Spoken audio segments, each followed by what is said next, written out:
Muzukuru wenyadzoko bhindura uyo. Mwakagadzirira pfuma. Ngari kuti aiwaona nhava dzake dzakazara mangwanana ano. Atise kureva kwamakaita kuti ndinodzoka mukati merinodare. Ndisina kana imwe chete yandashandisa. Ndiyo kusvika kwaita uyu muzukuru itateguru. Aiwa mana ake nai harina maipi. Matendo emazviro kwazvo nekupetuka. Hanzi ndikutenda muzukuru wangu nekudzoka kwawaita nasekuru. Usina kupiringisha mhiko dzangu pano. Hanzi usina kukanganisa mhiko dzangu pano. Handiro iro. Hanzi ndizvoka muzukuru wangu.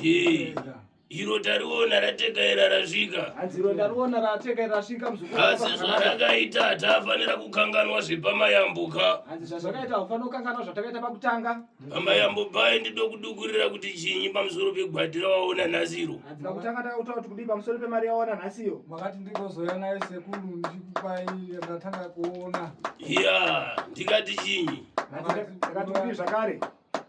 Makati unoya nayo uyo ndiye achatanga kuuya kwandiratidza unotanga kuona. Mozodzoka nemari yako ozosenza zvakanaka nditi mari inopachuliwa. Iwe dukura kwene.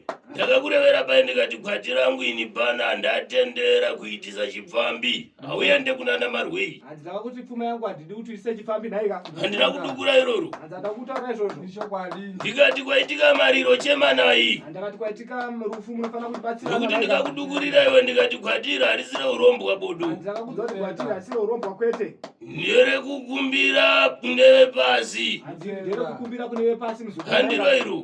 Ndizvoka. Zvino manake harina maipero. Iwe kafosho. Iwe waziva manyashukira anoita apa pamwe nekuenda kumakati. Aiwa zvakanaka itate. Handiro iro. Musurirei donhedzo. Hanzi uchatanga wanogeza kumakati muzukuru. Uzoka uchitakura zvako mabhega ako nhaika. Zvakanaka muzukuru unosumuka zvako uchinogeza mumakati asekuru. Nyashukapo.